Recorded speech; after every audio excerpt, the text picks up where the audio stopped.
introduce Terry Tao, who's going to talk about a regularity lemma for definable sets over finite fields and expanding polynomials. Okay, thank you. Thank you very much for this invitation. It feels a bit funny for me to be speaking at a conference on model theory and algebraic geometry because I am not a model theorist. I'm not an algebraic geometer. I do some number theory, but there's no number theory in this talk. My background is very much from a finitary sort of combinatorial perspective, and unfortunately I don't really speak the language of model theory. Everything I'll be talking about has a sort of translation into model theoretic language, but hopefully you'll see it better than I can. But anyway, so what we're talking about is regularity lemmas for graphs, for special types of graphs. And it's modeled on a very famous regularity lemma of Andrea Zamaretti.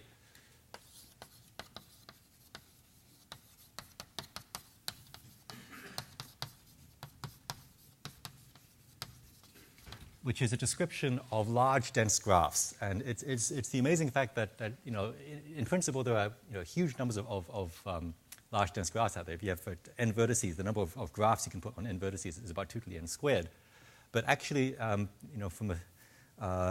you are interested in sort of the usable statistics of these graphs, the space is much more compact. It's much smaller than you might first expect. There's a lot of structure, a lot of regularity to large graphs. So there are many ways to formulate this lemma, which I think he introduced initially in a paper in 1975, and then cleaned up in 1977.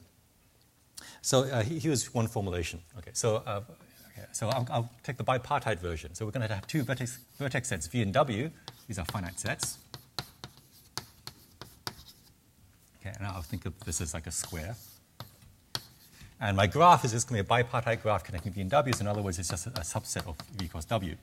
So it'll be just some funny subset. Okay, just an arbitrary subset, E, of V equals W. And V and W you should think of as being extremely large. And then you have some small parameter epsilon. And then with all this data, the conclusion of the regularity lemma is that no matter what E is, you can partition V into a finite number of pieces, V1 up to VA. You can partition W into a finite number of pieces. So you can partition V into finite pieces, W into finite number of pieces.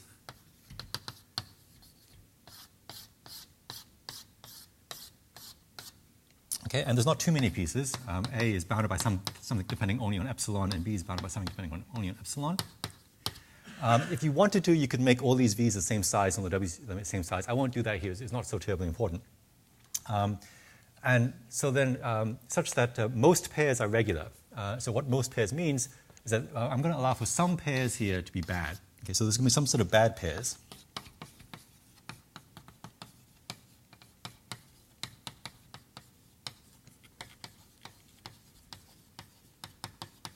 Okay. But these bad pairs will be small in the following sense, that if you add up the total area of all these rectangles, it's a small fraction of the whole.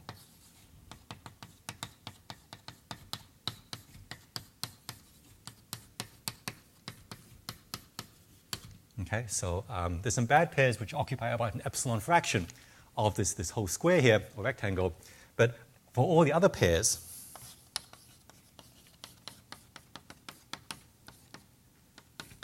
you take one of the good pairs, then the graph looks very, very regular. And so if you take a good pair, then there exists a density, dij, which is a number between 0 and 1, such that, so if I blow up this pair here, so vi and wj, the portion of the graph inside this pair is very uniformly distributed. Okay. It's uniformly distributed with density dij. So the precise statement is that there's a density such that for any subset A in Vi and any subset B in Wj, so you take an A here and a B here, and you want to count how many points in E lie inside A cross B, then the number of points here is pretty much what you expect. So the expected number would be the total size of A cross B times the density. And this guess will be correct up to an error of epsilon times the size of this rectangle, Vi, Wj. Okay? So up to a small error, the number of the density of E in any box which is reasonably big. Yeah, so this estimate is not very interesting when A and B are small, because in that case this error term is bigger than this main term. But when A and B are pretty big, like they're bigger than, say, twice epsilon or something times this times the size of VI or WJ, for big A and B, sort of macroscopically, if you take a sufficiently broad scale, E has density dj, as far as you can tell. Okay, so no matter what E is, you can break up E into pieces, where some pieces are bad, but most pieces, things look very, very uniform. And this is an amazing theorem because E is completely arbitrary. It's just an arbitrary set. There's no assumptions on the set, just that it's a set. And also the conclusion holds for all sets A and B. There's also no assumptions on the A and B. So it's an incredibly powerful theorem in graph theory. It's used all over the place. Maybe I'll give some examples to illustrate this lemma. So, for example, you could take a graph which is sort of a finite rank type graph. Like I could, for example, split V into 2 pieces, W into 2 pieces, and I could have a graph that looks like this. Okay, that it's I take all the edges connecting V1 to W1, all the edges connecting V2 to W2, and none of the edges here and here. Okay, so for this graph, this is certainly not a regular graph in this sense. Okay, so this graph has density 1/2. Okay, so about half of the edges are occupied. But if you look at it, on the subrectangle, the density is 1. Okay, so the density is much bigger here than it is on the whole. So this graph is not regular in this sense. But if you partition V into these 2 pieces and W into these 2 pieces, then on each of these squares, the graph is regular. This is regular of density 1, density 0, density 0, density 1. Okay, that's a trivial example. And then sort of the opposite example is a random graph. If you take, if you look at V cross W and you just pick half the elements at random, then you can just use elementary probability to tell you that with very high probability, this graph will have density of pretty much 1/2, and it will be regular in the sense that if you fix epsilon and you let the number of vertices here get big, then the density in any sub-rectangle of reasonable size will also be about 1/2. And so this graph will be regular. And roughly speaking, the Zimmer-Eddy regularity lemma is the assertion that every graph is somehow a combination of these 2 examples. Okay, sort of a deterministic finite rank type object where the membership relation is determined only by this finite complexity vertex sets here, and then the randoms thing. Okay, and then you can have combinations. Like you could have a random graph in here of density 2/3, random graph of density 1/3, so forth. Now, why are there bad pairs? So the classic example that shows you that there's bad pairs is what combinatorials call a half graph, but I guess what you guys would call an ordering. Okay, so you let V, for example, be the numbers from 1 to n, and you just you connect I to j if I is less than j, or maybe I is bigger than j, I is less than j. Okay, so 1 here and 0 here. And this is a graph, but no matter how you partition it, you can partition it so that most of the cells you get are regular, but the ones on the diagonal will not be regular. So if I partition like this is a cell with density 1/2, but inside it I can find a fairly large subcell of density 1 and also a large subcell of density 0. So this little piece is not regular. So whenever you have whenever you can see the half graph inside your set, then you expect to get these bad pairs. Okay, but in some sense, this is the only obstruction. So there's this very nice recent paper of Maliaris and Shellac, which actually makes that precise, that says, roughly speaking, that if you have a graph which doesn't have subgraphs, big subgraphs that look like this, look like total orderings, which I guess in model theoretic language is an assertion of stability of this relation E, then you can eliminate the bad pairs and you can improve the regularity lemma. So there's a sort of philosophy in combinatorics that this lemma is very, very useful, but it's a bit too general. I mean, its strength is that it applies to every single graph and every single and so forth. But because it's so general, it doesn't always give you the strongest statement. And if you restrict to special types of sets, you can do better than this lemma. So I wanted to talk about one. So there's several sort of ways to improve the regularity lemma if you make more assumptions on E, or if you change the format a little bit. So the precise lemma I want to state is what we call the algebraic regularity lemma.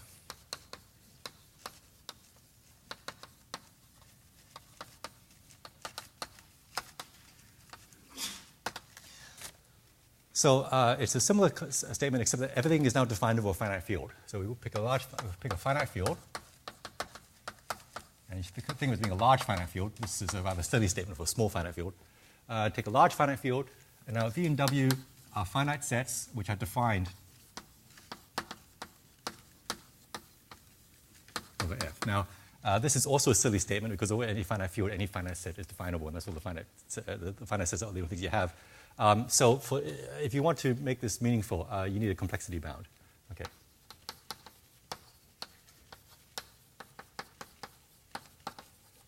Okay, so we look at definable sets that are definable with complexity less than m. So what that means is that V, for example, is contained inside F to some dimension, and D is at most m, and it's defined by some predicate.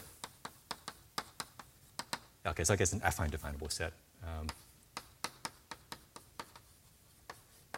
Okay, and I want this predicate to have length at most m.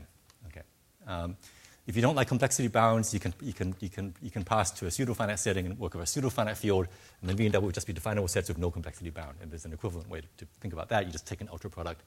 We use compactness theorem. So I come from combinatorics. Is that I like to see everything finite. Okay, but if you don't like finite things, you just replace every finite by pseudo-finite and ignore complexity in everything that I say. Okay, so take some definable sets with some complexity bound. So, for example, algebraic varieties over F with bounded degree. Take a subset of V cross W, also definable with complexity bounded. Actually, well, it doesn't really matter. We've got C. I'll use M somewhere else. Okay. All right, so those are my data, and the conclusion is that given any definable sets, I can split up V into pieces.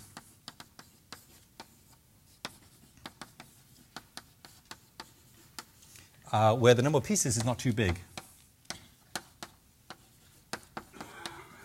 It's bounded by a quantity depending only on this complexity. All these pieces are also fairly big in themselves, so this is a minor technical thing, but usually these are themselves pretty big. So no small pieces here. In fact, actually this implies this. It's almost the same thing. What else? Oh yeah, each of these pieces are themselves definable.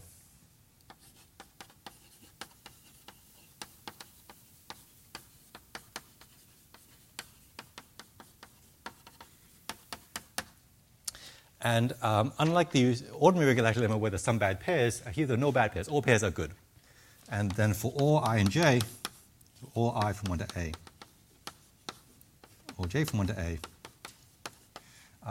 and then for any set A in Vi, any set B in Vj, for all I 1 to A and 1 to B, there exists some density between 0 and 1, such that, again, this picture happens, that the graph inside every single cell has a certain density, so that the size of E inside A cross B is close to what it should be, up to a small error, and the error is actually now pretty good. So here we just had an epsilon, which you can make small, but the smaller you make it, the bigger you have to make the size of the partition, which is annoying. But here there's a universal, I guess, well, okay, there's a constant or something like it, but there's a minus 1/4. Sorry. The error is actually, it depends only on the field size. So as you make the field bigger, you automatically get better and better errors, but you don't need to increase the number of cells in your partition. Or if you like, if you take a pseudo-finite field, then you just have a finite number of cells in your partition, but then you get this sort of infinitesimal error term. Okay, so you have this. This is for all A and B. So so you have a stronger hypothesis in that you need definability everywhere you only work with definable sets, but now you get all pairs good, and you get a much better regularity bound here. Oh, and you also get this extra thing which actually turns out to be useful in applications, is that the cells themselves are also inherit definability, which turns out to be quite useful. So let me illustrate this with 2 examples. A simple example of a definable set is just the affine line, f itself. And so let me just give you 2 examples of density 1/2 graphs. Okay, so E1, for example, one graph is just going to set up all v, comma w squared such that v times w is a quadratic residue. So v times w is a quadratic residue. Okay, it's a square of something in F. Okay, so this is clearly a definable set of length, 7 or something, complexity 7. So what does this set look like? Well, you can split up the affine line into quadratic residues and quadratic non-residues. There's also 0, but 0 is so tiny. Let me just ignore 0. This graph just looks like something like this. Okay? If you want v times w to be quadratic residue, you either need v and w to both be quadratic residues or v and w to both not be quadratic residues. Okay? Or there's a 0 case, which doesn't really make a difference. Okay? And so here you just have to partition your line into 2 pieces: the quadratic residues and the quadratic non-residues, which are definable sets. And then you get these 4 blocks, and on each block you've got a fixed density, density 1 or 0. Okay? So that's a simple example. Another example is what's called the Paley graph.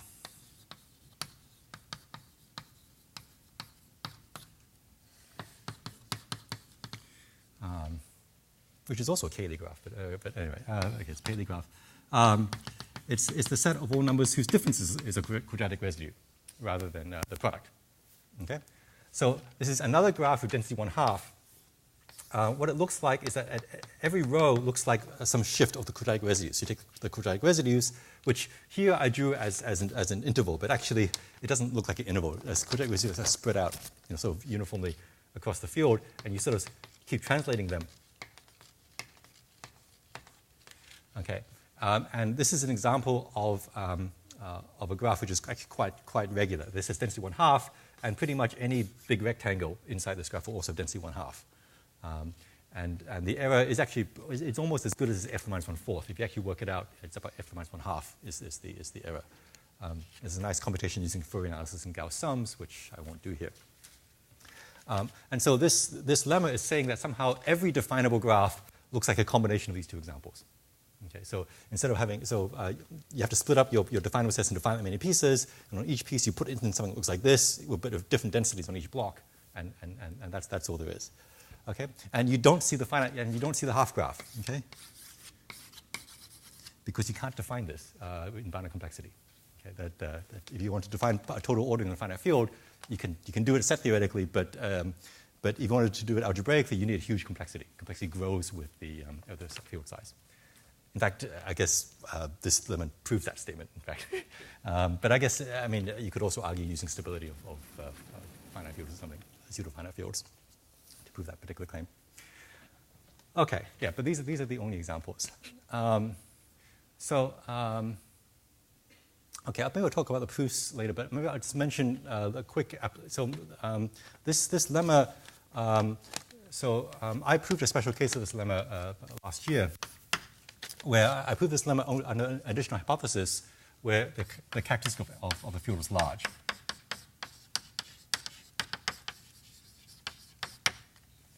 I needed that because I suck at algebraic geometry, basically.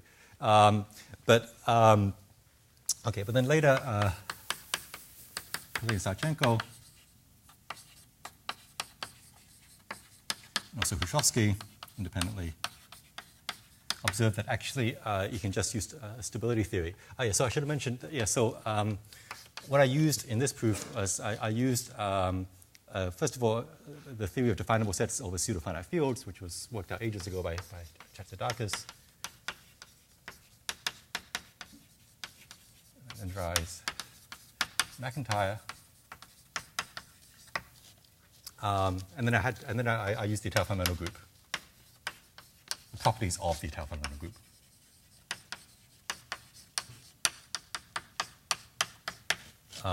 And as I said, I only understand this group in characteristic 0, which is why I needed to have this, this restriction here. Okay, but then Zachenko and Hrushevsky removed this hypothesis. Okay, so they can do all fields, all finite fields.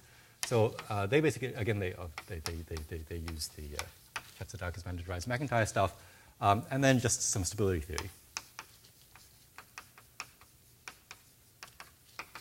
Okay, and then later on, I found a third proof, which also was for all fields, which again we have to use this this basic description of definable sets, and actually just some spectral theory. Okay. Maybe I should also mention that in all three proofs we also use. I'll mention this. Okay. In all three proofs we also use the Cauchy-Schwarz inequality. I should say this because I really, for a combinatorialist, this is sort of obvious that whenever you do something like this, you have to use Cauchy-Schwarz. But it's somehow it's a tool which is very modest in looking, but it's incredibly essential because what Cauchy-Schwarz can do for you is that it can make statements about arbitrary sets like A and B, and by using the Cauchy-Schwarz inequality, you can control things about arbitrary sets in terms of estimates involving special sets like definable sets, and so you always have to use Cauchy-Schwarz. You sort of can't get around it, but it's. But you have to use other stuff too. You can't just use Cauchy-Schwarz again. All right, but I just want to mention that. Okay, so maybe.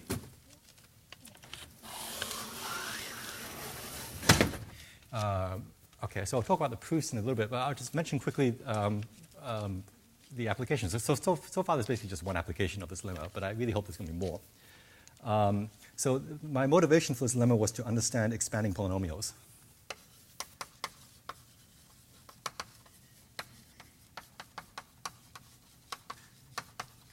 Okay, so the setup is as follows. We have some large finite field. And we have some polynomial of two variables in the finite field, okay, and bounded degree. Okay, so the question is, when is P expanding? Now, expanding is sort of I'm being vague here because unfortunately there's about 6 different definitions of expansion and they're not compatible. But expanding roughly means that if you take some large sets of F, but not too large, large but not too large. So they're not all of F, okay, but not trivial either, okay. Then you want P of A comma B, which I just mean P of A comma B, where A is an A, B and B. I want this to be much larger than either A or B. Okay, so if you take 2 sets, you put them as input as polynomial, and what should come out should be bigger than what came in. And if that happens, you say that you're an expanding polynomial. Now, this is not a precise definition because you have to specify what large means and what all these terms mean. And depending on how you specify them, the notion of strong expanders and weak expanders. Sometimes you want A and B to be the same, then you have symmetric expanders. Let me just gloss over all that. Okay, so this is sort of the general concept of some polynomials you expect to expand, but they're somehow very mixing. That if you stick in large sets, you should get back even larger sets. But some are not. So before I talk about expanding polynomials, I can give examples of polynomials that are not expanding. So, for example, the addition map is not an expander, because if you set A to be like an arithmetic progression, so suppose F is the field of P elements, and A is just the numbers from 1 to, say, P over 10, okay, and B is also 1 from P to P over 10. Then if you just add those 2 sets together, they only become twice as big, okay? It's these are approximate groups, okay? And so addition is because of arithmetic progressions, addition is not an expander map. And for similar reasons, the multiplication is not an expanding polynomial because of geometric progressions. You can stick in 2 geometric progressions inside this polynomial, and you get back a geometric progression of about twice the length only. So you don't get large expansion there. You can mess with the examples a little bit, so a bit more generally. Rather than x plus y, I can take maybe f of x plus g of y, where f and g are polynomials. This is also not an expander because you can take A to be the inverse image of a progression, arithmetic progression under F, and B to be the inverse image of an arithmetic progression under G, and this will also not be expanding. And I could even stick another polynomial over here, and this will also not be an expanding polynomial. Okay, so this is basically just a disguised version of the addition map. And similarly, you have this disguised version of the multiplication map. And these are not expanding polynomials. And basically what this lemma implies, with a slight bit of extra work, is that those are the only examples. Okay. So, so if P is bounded degree, okay, and not of these two forms. Okay, so these are very special polynomials. Most polynomials don't look like this. So if you write down a random polynomial in two variables, you will not be able to write it in either of these two forms. Okay,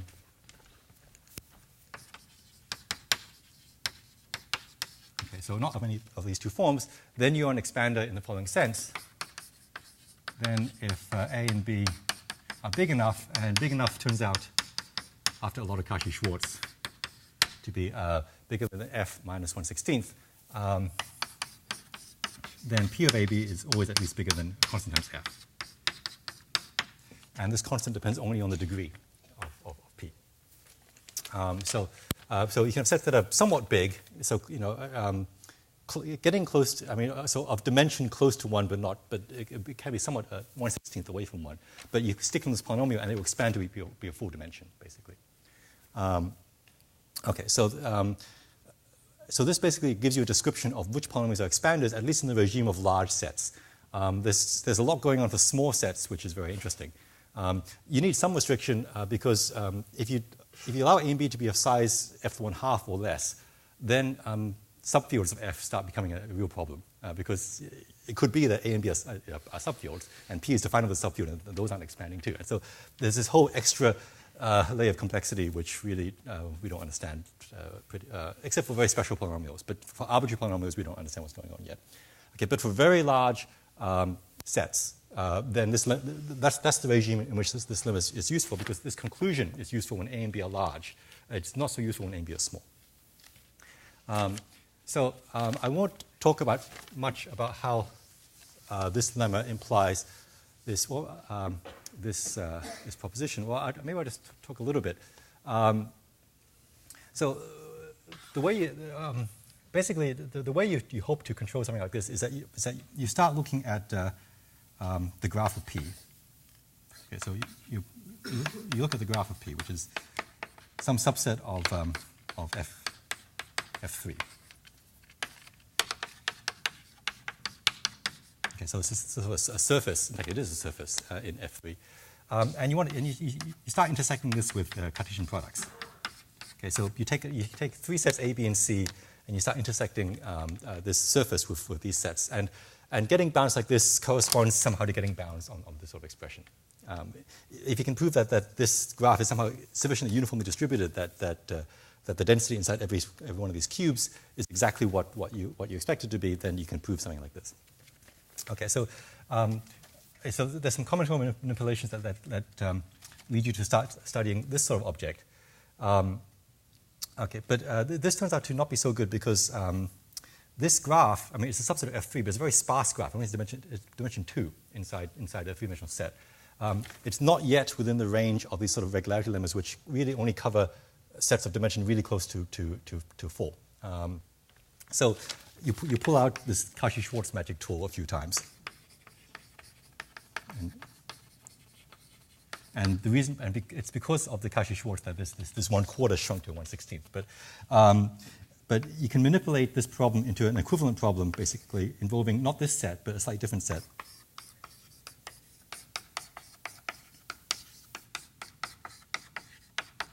So in fact, you have to use Cauchy-Schwarz twice.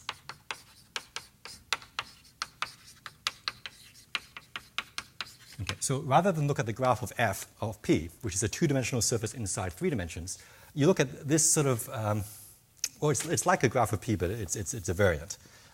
So the thing is that this is a 4-dimensional object inside F4.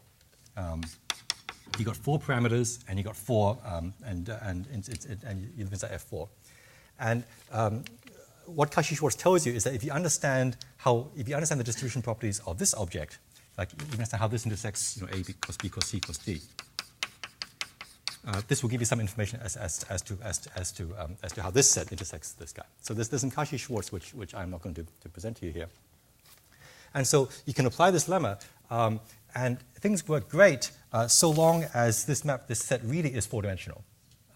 So for most polynomials P, if you take a generic polynomial P and you apply this map, so you can think of this as a map from F4 to F4. Usually it's a dominant map. The image will basically still be a very big piece of F4. And then this theory applies. But there are a few P's for which there's a collapse of dimension. Okay? What P's are like this? For example, the addition map, okay? A plus B, okay? Because A plus B prime, A prime plus B, and A prime plus B prime have a constraint that this minus this plus this is 0. Okay, so if P is the addition map, this collapses to a 3-dimensional space. And if P is the multiplication map, it also collapses to a 3-dimensional space. And if P is one of those two guys there, then it collapses to a 3-dimensional space. And so there is a lemma that those are the only P's that do that.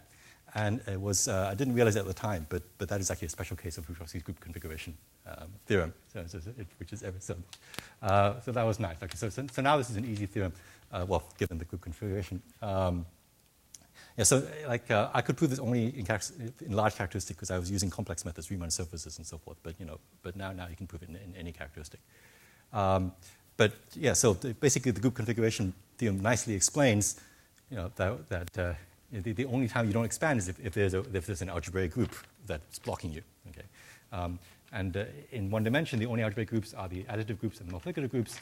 There are also elliptic curve groups, of course, but because these are polynomials, they don't show up because their group law is rational. There's an analogous theorem for rationals, rather than functions rather than polynomials, and then you also have an elliptic curve option, which I will not write down here. Okay, so that's the application. So let me talk about the proofs of this regularity lemma.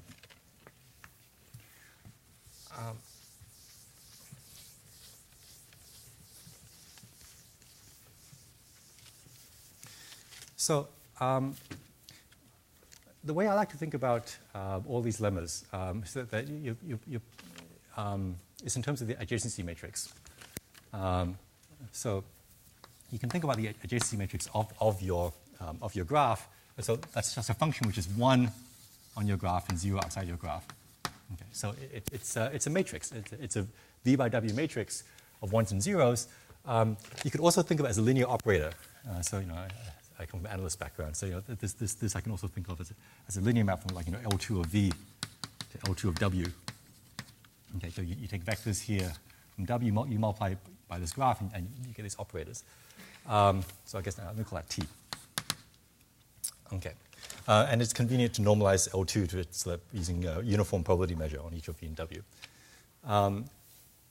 And these regularity lemmas are actually, you can think of as assertions of compactness of operators. So an operator between two Hilbert spaces is compact if it can be approximated by finite rank operators. Given any epsilon, you can write your operator as a finite rank operator plus an error whose operator norm is less than epsilon. This is what it means to be compact operator. And these lemmas are essentially assertions of compactness. See, basically, what the Zimmer regularity lemma is telling you, it's cheating a little bit, actually cheating a lot, but it tells you that any matrix, any operator coming from a 0-1 matrix can be written as a bounded rank operator, finite rank operator. Okay, plus an error, which is small in operator norm. This is cheating. I'm cheating a bit. This is not quite the content of the regularity lemma, but it's very much in the same spirit. The bounded rank approximation is basically what you get when you take your original of E, you subdivide it according to the regularity lemma, and you just, instead of the 1s and 0s, you just stick in the densities. So if on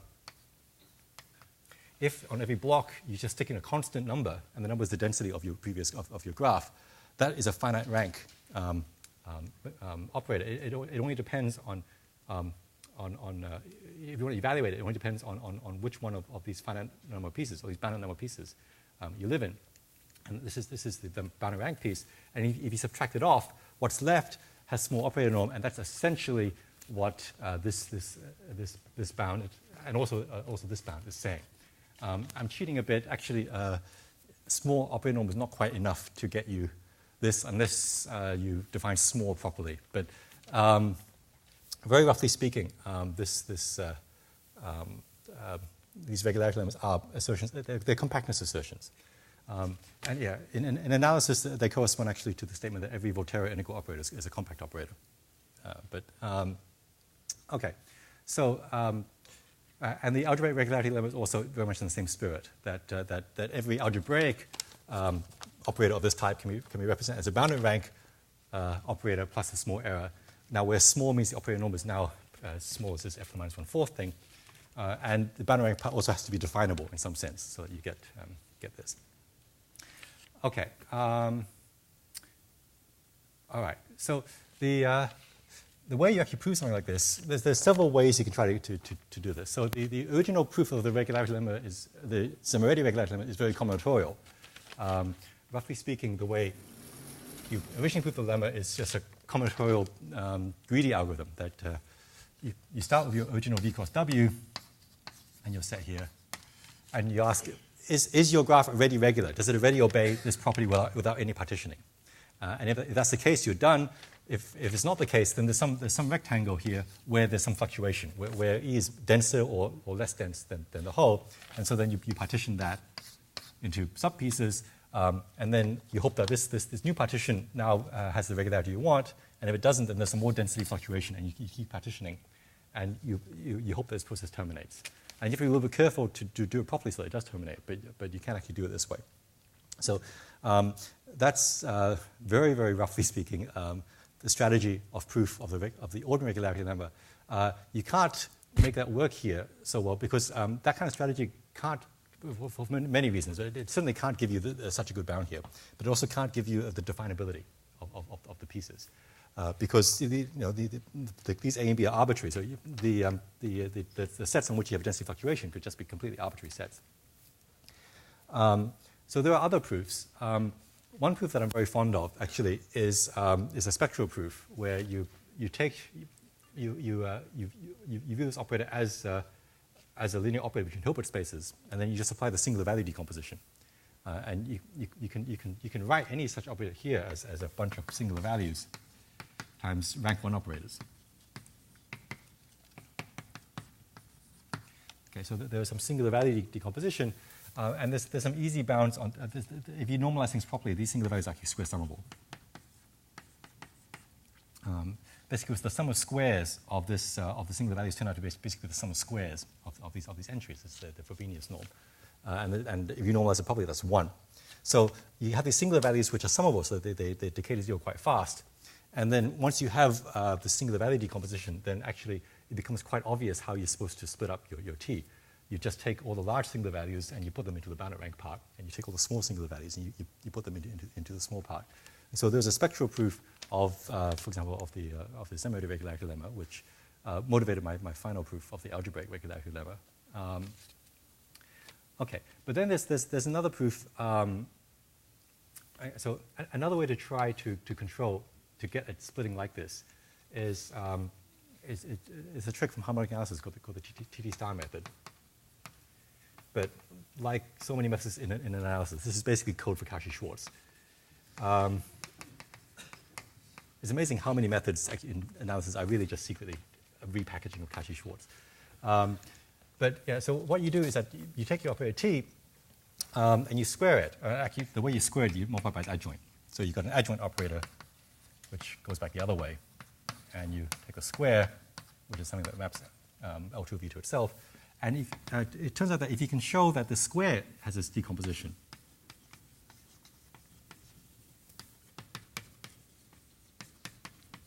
then there's a way of taking square roots and concluding that the T itself has a decomposition like this, and if you want to make that formal, you either use the singular value decomposition or use Cauchy-Schwarz.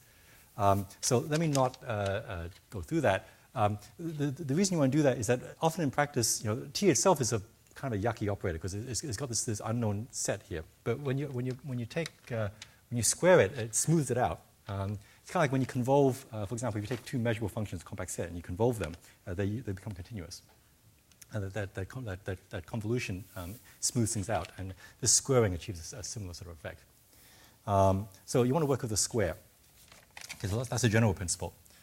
Now, so far we haven't actually said anything that's specific to finite fields, so you have to do something. And so what we use is the theory of Chastanakas, Banandrais, and McIntyre. Everybody uses this. And so what this tells you, the main thing this tells you is it tells you how big definable sets are. And so the way I'm going to phrase it is that if you have a definable set, definable F, then the cardinality of V will always be some number times F to some integer plus an error. Definable F of complexity bound.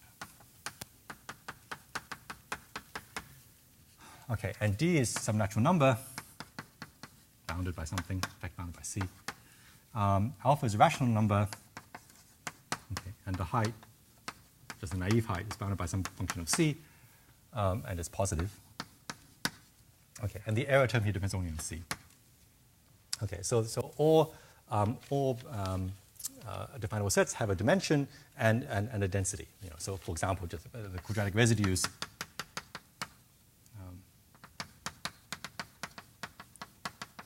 The quadratic residues in F are a set with dimension 1 and density 1/2. Okay.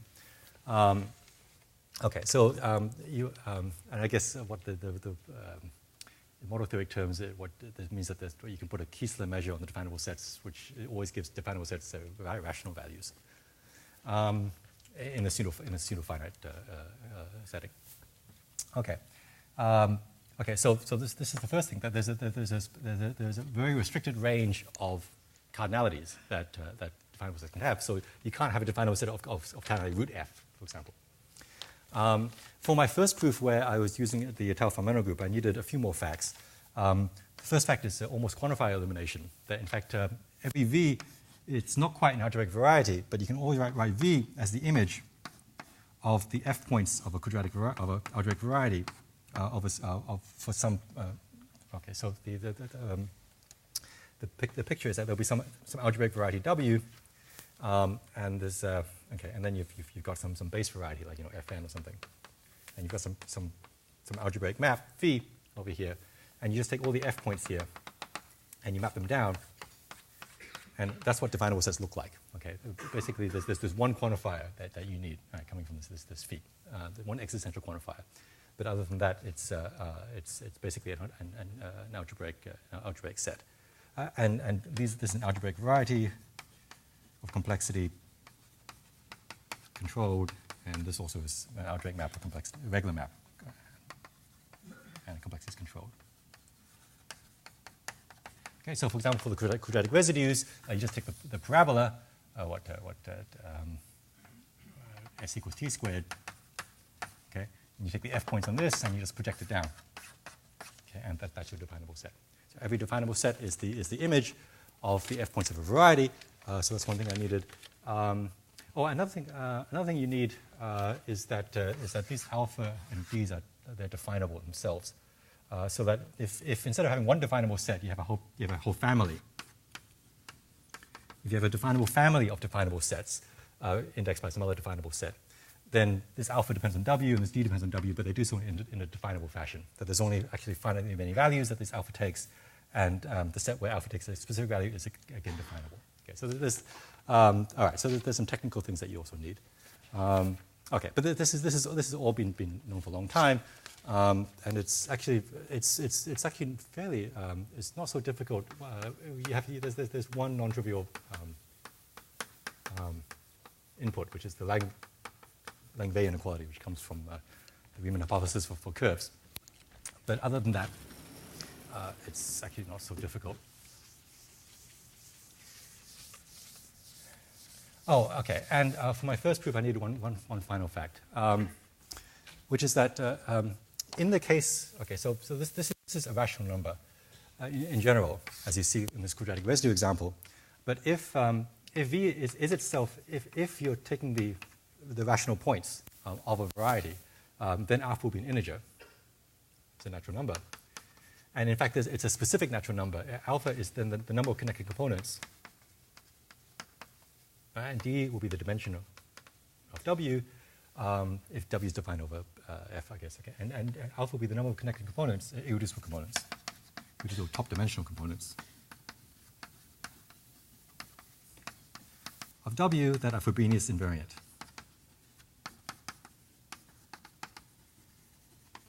Okay, so finite fields come with a Frobenius map, and some varieties get preserved by these and some don't, depending on whether they're actually defined over F or not. And so if you take a variety W, you break into components, the ones that are defined over F will give you a lot of points, and those that are not Frobenius invariant will give you very few points. Okay, so there's actually a formula, an algebraic geometry formula for this alpha, in the case that you actually define all.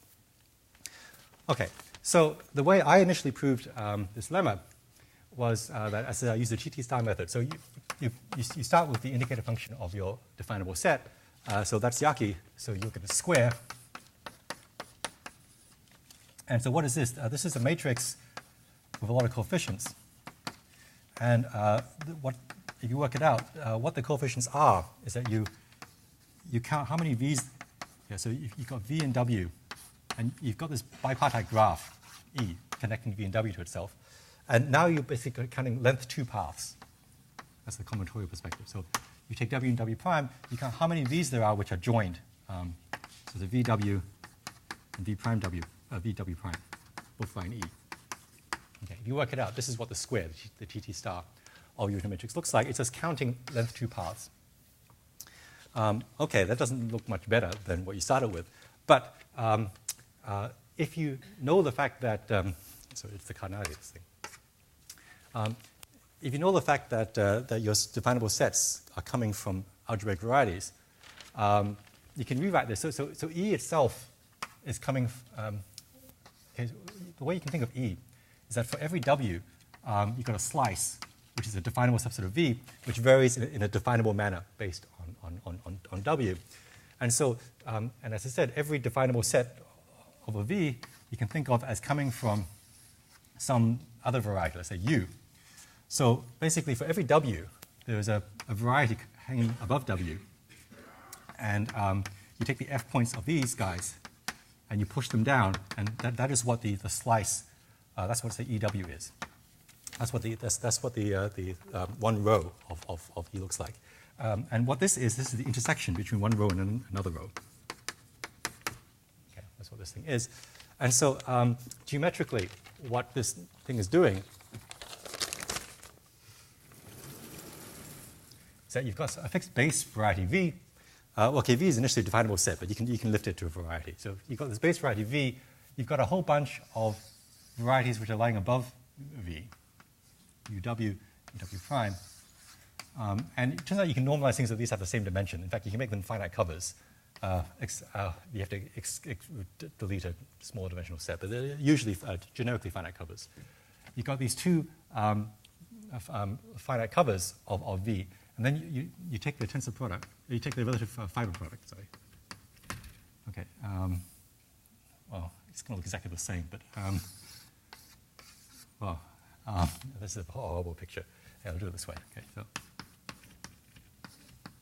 Okay, you've got two lifts of V, and then you can take the pullback, the fiber product. Okay, and then you take the F points up here, and basically, after some manipulation, what you're basically doing is that what you're interested in is you're interested in counting how many points can you find up here. That's not quite the same as how many points are in the image, but it's a very closely related object. So what you want to understand ultimately is the cardinality of fiber products for a finite field. And what you want in order to get this regularity lemma is that you want this splitting into a bounded rank piece plus a finite error. So what you want is that you actually want this to equal some constant times the dimension of V plus a lower order term. So what you want is that as W varies and W prime varies, so these are lifts of V that vary definably in W and W prime. And so as they vary, the geometry of this fiber product changes. Some components will be Frobenius invariant some of the time, but not for some values of W and W prime, and not for others. So they keep varying, and the number of times they vary, the number of components that are Frobenius invariant. That's going to be this integer here, C omega omega prime, C W W prime, and you want this guy to be bounded rank. So what that means is that you can partition W into a bounded number of pieces, such that on each of these, so that W cross W gets partitioned into a bounded number of these rectangles, and for each of these rectangles, this is a constant number. This is only true for generic W and W prime. You also have to exclude things like the diagonal W equals W prime is bad, and there's a couple of diagonals you have to exclude. But generically, you want a representation like this. And if you can do this, then you are done. And so the way I did this directly was basically by brute force algebraic geometry, which for me just meant looking up SGA4 and reading it. So the basic problem is that you want to count how many connected components of this variety here are Frobenius invariant. You can assume that the base here is connected. The only problem is coming from the lifts. And so it turns out that the number of components of this guy, which are Frobenius invariant, is described by several things. It's described by the fundamental group of V. It's described by the generic fiber of UW. Actually, it's described by how the fundamental group acts on the fiber of UW and also on the fiber of UW prime. And it also depends on how Frobenius acts on these fibers. Okay, so Frobenius acts on these fibers, the fundamental group acts on these fibers. This is the tau fundamental group, of course. And it turns out that if you have all this data, you can compute what the number of components there are here. Okay? And the tool you use is the Van Kampen theorem from topology, which you adapt to the tau fundamental group, which is not so difficult.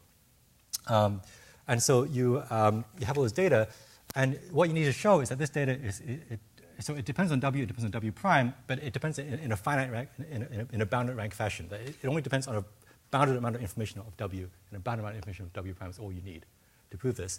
And so I was able to do this by looking. So after reading a lot of SJ4, I found a theorem that says that the fundamental group in characteristic 0 is always finitely generated.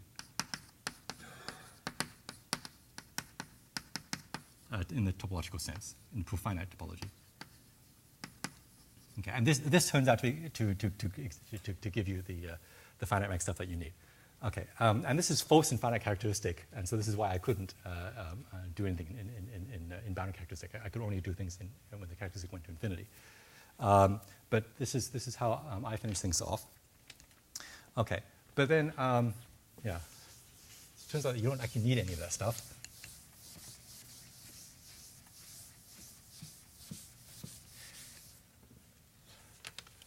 So what Pillay, Starchenko, and Khrushchevsky observed is that what's going on here is actually a much more general. There's this problem. I think I erased it, but I was looking at. So the whole problem is to understand. You have this arbitrary graph G, and you're taking rows you're taking two different rows of your graph, and you're trying to understand their common intersection. And so I thought that you had to attack this with all this algebraic geometry, but it turns out you don't. Okay, you can think of this in a much more abstract setting. You just have a probability space and a whole family. You have a family of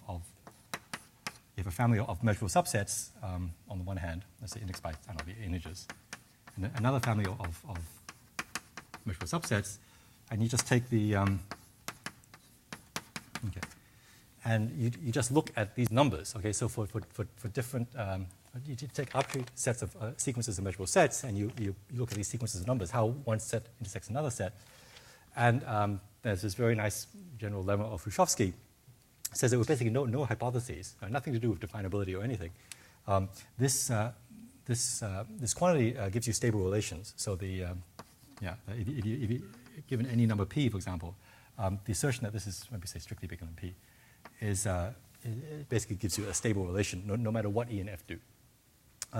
So the way I like to think of this, coming from a finite tree background, is the following statement: that if you have two numbers p and q between 0 and 1, and suppose you can find even just a finite number of sets here and a finite number of sets in your probability space, and you know that this measure EI intersect Fj is always bigger than p. Let's say for whenever I is bigger than j, but it's less than q for I less than j. So suppose there's some very finite tree instability in this relation, in that it's big, that it's defining for you an ordering on n elements. Then it turns out that this can only happen when n is bounded. This can only happen for bounded n, depending on p and q. Okay, that you can't have sequences of sets which are big on when I is bigger than j, whose intersection is big on one side and small on the other side. Okay, so this is just a measure theory lemma. Okay, the way Hrushevsky proved this, so you can first pass to use compactness. You pass to an infinite setting, and then you use some Ramsey theory to pull out some indiscernibles. You can make the EIs and FJs order indiscernibles from Ramsey theory. Then you apply De Finetti's theorem on exchangeable processes. Actually, a variant of De Finetti's theorem to make the order indiscernible sets that you got here actually completely indiscernible, and then you get a contradiction because these two things are certainly not exchangeable. So it is a very nice proof. Later on, I found a direct proof of this particular lemma. I mean, it's so simple. It had to have a direct proof. And it turns out that actually another way to do it is to use a nice classical effect from harmonic analysis called Hilbert's inequality.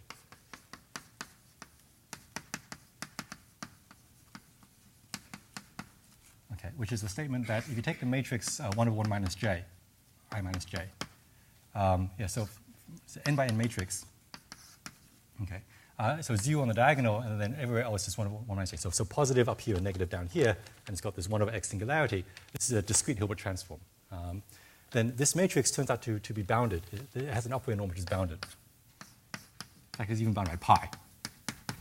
It's a very nice inequality. One of the first. It's a very nice application for Fourier analysis. Okay. So what this tells you in particular is that if you sum 1 over I minus j, and you take any bounded sequence AI, any bounded sequence bj,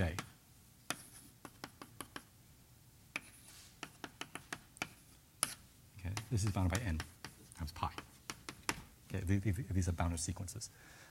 In particular, I can take the indicator function of EI of x and the indicator function of Fj of x for any x, and this thing is bounded by n pi. You integrate this using the triangle inequality.